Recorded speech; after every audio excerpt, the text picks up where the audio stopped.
friends, welcome back to my channel. I am so excited to share this video with you. I have been searching far and wide to find some really yummy holiday desserts that are AIP Paleo friendly. If you don't know who I am, I'm Amy Esther. I make videos about my life with chronic illness. You are not going to want to miss any of my videos, so make sure you subscribe to my channel and turn on the bell notification so you don't miss any of my upcoming videos, especially this holiday season, because I am teaching you how to do the holidays with a chronic illness. If you want to learn more about my chronic illnesses, you can look all through my channel. There is a playlist called My Story where you can learn all about those. But today we are talking about the autoimmune protocol diet. And it is really hard when you're on a strict diet during the holidays. So I have been working really hard to find some really fun, yummy recipes that are AIP Paleo friendly. The first recipe I have for you is carob collagen brownies.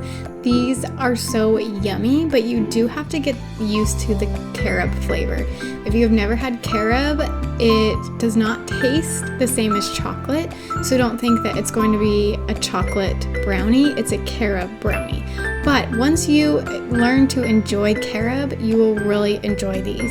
So for me, I really didn't like it the first time I tried it, to be honest, but after I tried it a few more times, now I love these carob brownies so much. Besides carob, these are also made with green banana flour.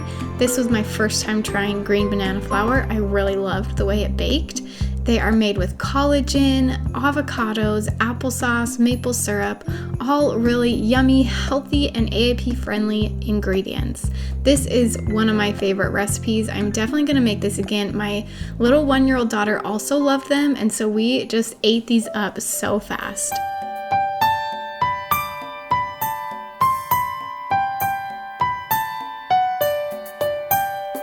The batter was a little tricky to spread. It was a little thick, but they did come out perfectly when they baked, and so I think I did the recipe right because they came out amazing, but they were a little hard to spread onto the pan.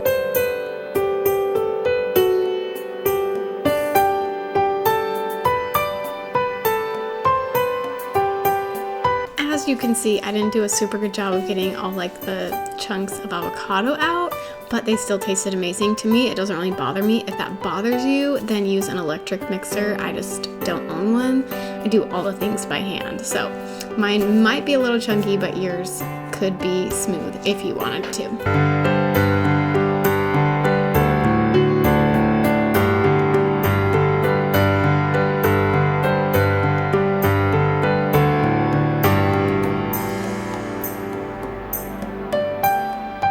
The next recipe I have is pumpkin pie bars.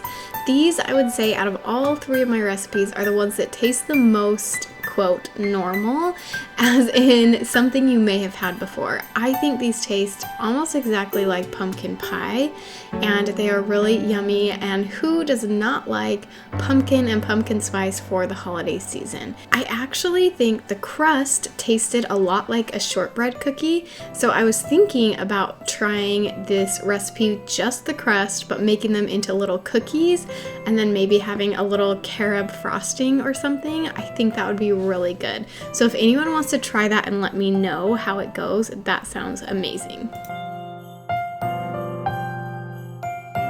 Unfortunately, when I made this video, my microwave was broken, and so I had to throw my coconut oil in the oven in order to melt.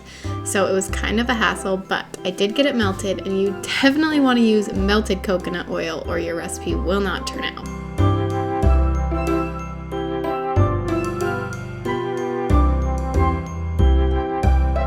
I love to watch YouTube videos or listen to podcasts while I cook. That is why you see my phone kind of propped up on the side. I'm just watching a YouTube video, listening to stuff. I have a hard time just sitting and cooking. I get kind of bored. So I always like to have some kind of podcast or book, audiobook, or a YouTube video to listen to while I bake.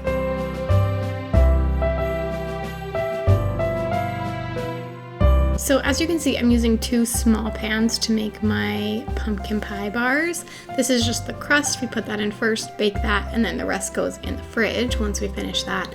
But I didn't have a full pan. The recipe called for an 8x8 pan, and I just had these 2 small ones, which I think they actually turned out really good. The smaller one did get a little overcooked, but besides that, I actually really liked them in the small little pans, but you could also just use one 8x8 pan.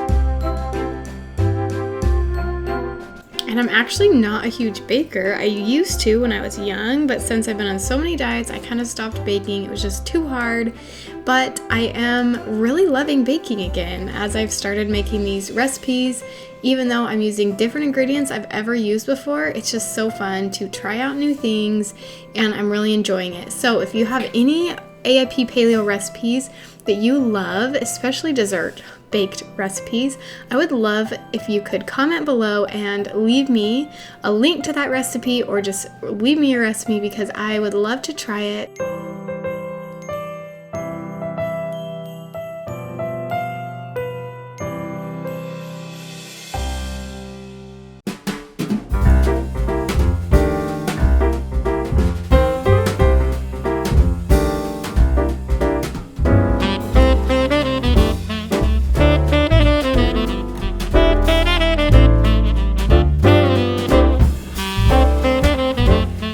So once you finish baking the crust, you are done with the baking process.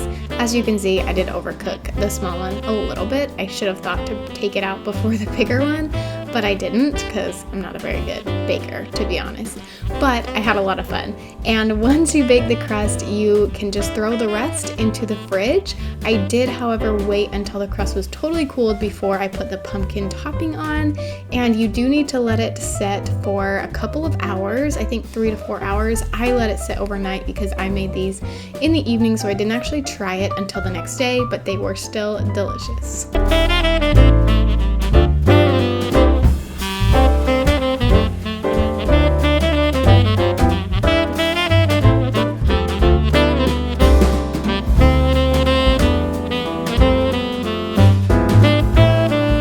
Okay, you guys, I am so excited to share this Thin Mint recipe with you. These are seriously amazing. Even my husband liked them, and he does not like ingredients that are not sugar and flour. So he loved these. They're made with tiger nut flour, which is actually not a nut, it's a root vegetable. And as you can see, it clumps up a lot. So I did have to use my fingers to get rid of the clumps of tiger nut flour. You could, of course, use a food processor or an electric mixer. That might work better at getting those clumps out, because I did have some little clumps here and there in my final cookies. To me, that really doesn't bother me. I don't really mind it. If it does, definitely use some kind of food processor to get rid of those clumps.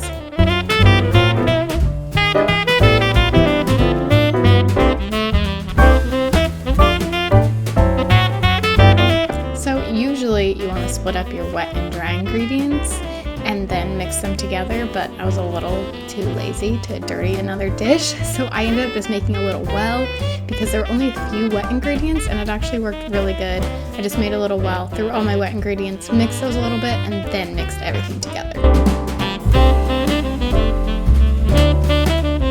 I cannot be the only one who does this, so let me know in the comments below if anyone else is a snacker when it comes to making desserts. I cannot help but eat the dough of cookies and cakes and all that. It's my favorite part of baking, is having a little taste of the cookie dough. So you do see me snacking here and there as I am mixing up this dough, but it was so good. Seriously, I am obsessed with this cookie dough. I even left a little bit of the cookie dough out and rolled it into balls and stuck it in the freezer. And I tried them the next day and they were so good. They tasted a little bit different than the cookies because they weren't baked, but they were still super yummy. It's kind of just like another variation of these cookies. Once your cookies have totally cool, you can put this glaze on them. And I actually only put it on about half of them because I like the cookies as is. So what I noticed is they do taste more like a Thin Mint cookie if you put the glaze on, and then they taste just like a nice peppermint chocolate cookie if you don't put the glaze on. So I really made these 3 different ways. I made them without baking them into little cookie dough balls. I made them with the glaze so they tasted like Thin Mints, and then I made them without the glaze where they tasted just like some nice peppermint cookies. And seriously, all 3 were so amazing. And there you have it, friends. Those are my 3 holiday dessert recipes that are all AIP Paleo friendly.